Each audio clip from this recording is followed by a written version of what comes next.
following our panel discussion. So I will start with the National Kidney Foundation of Illinois.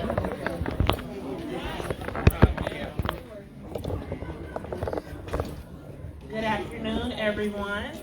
My name is Quinn Taylor. I'm with the National Kidney Foundation of Illinois. We want to thank the Chicago Urban League for having us on this wonderful Saturday. We're here today to amplify the message about the importance of kidney health.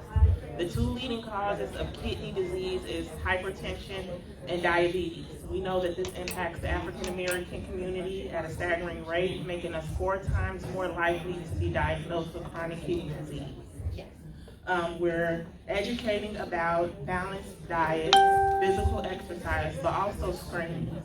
At the National Kidney Foundation, we have many resources and programs, one being our Kidney Mobile, where we offer kidney screenings, A1C and glucose screenings, blood pressure screenings, and BMI tests to help you to come in to see, are your kidneys working good?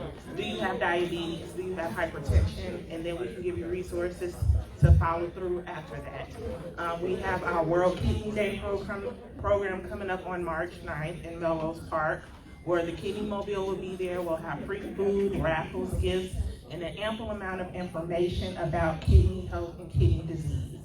So please feel free to stop by our table, grab some information. Kidney health is wealth. So yes, thank you for joining us, and again, thank you Chicago Urban League for having us. Thank you, that's amazing. Next up, we're going to hear from Gift of Hope. Sorry.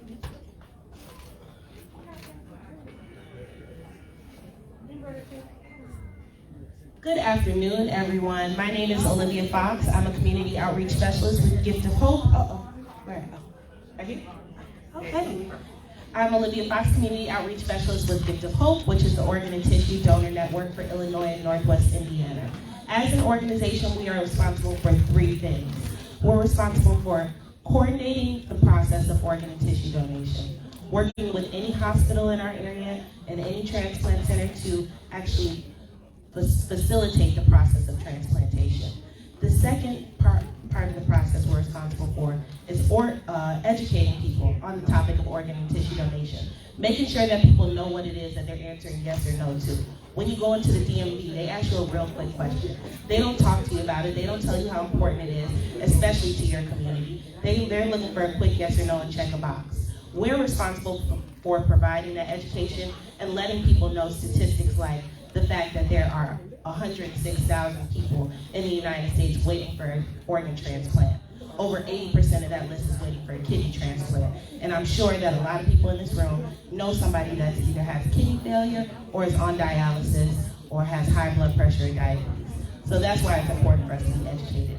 And the third thing that we do as an organization is we support donor families after their loved one has gone on and left a legacy through organ and tissue donation. Whether that means helping a family understand who their loved one's gifts went to benefit, how many lives were saved, whether it's attending memory box events throughout the year so that they can continue to honor their loved one and remember their loved one for the gift that they gave. We are also responsible for that.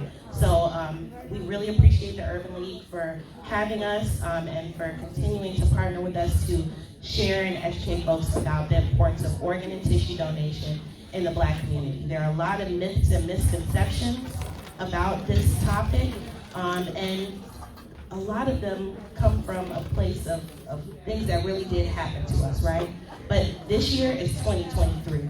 It's not 30 years ago, it's not 40 years ago, and it's just very important for our people to be educated on how the process works now and what it means for our people now. Statistics show that it's way more likely that we as Black people will be in need for a transplant than that will ever become a donor.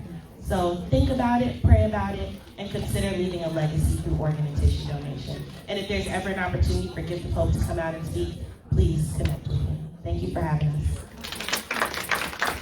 Thank you. And we're probably going to hear from just 1 or 2 more before we start our panel. But for right now, could I ask our panelists to head to the hallway right over here behind me just to get prepped and ready to go? Okay, thank you.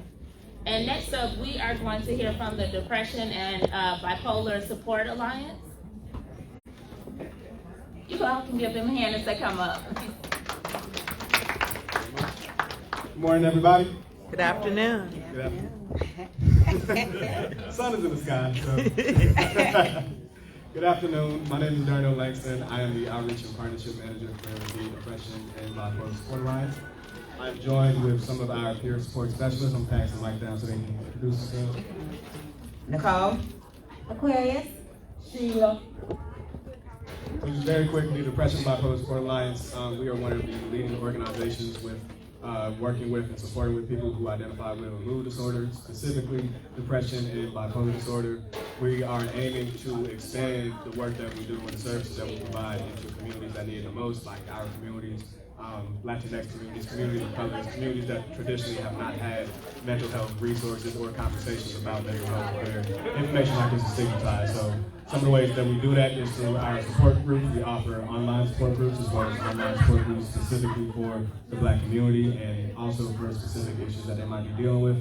And we also have a workforce development program with our peer apprenticeship program. Like I said, we have our amazing peer support specialists with us today, where we partner with other organizations and people who have identified living and experiencing a mood disorder with their life. We give them the opportunity with our apprenticeship program to turn that into a career field and an opportunity, one, to help with that healing process, two, to utilize that healing process to establish living means, make sure that everyone's paid for the work that they do, and just expanding the network so that the work that we're doing is helping the people who need it the most. So if there are any more opportunities where we can come out in communities, share what we do, if there's anything where we can share our peer support specialist program or anything, we just share our wellness and information resources, please come to our table and contact us. And if you are interested in any of the resources that we have to offer, we have everything available for free online as well as printable copies in person. And all you gotta do is sign up for our sign-in sheet and we'll make sure you're on the newsletter to get all the updates you need. So again, thank you for your time. It's great to see everybody out here, and I'll pass the mic off. Thank you. And then we are going to hear from Eating to Live. We would love to know more about your amazing drinks that we have all been tasting today.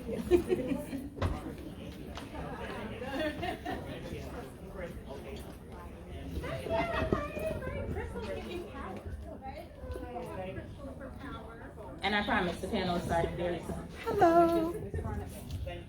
Totally caught off guard, but I am the brand ambassador for Eating to Live.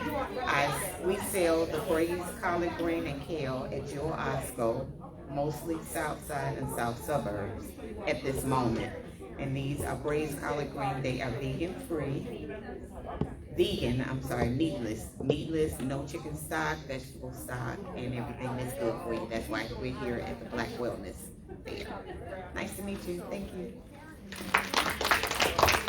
Thank you. So we're just going to get started in a few minutes. We're just going to hear a little music and then we'll be getting started.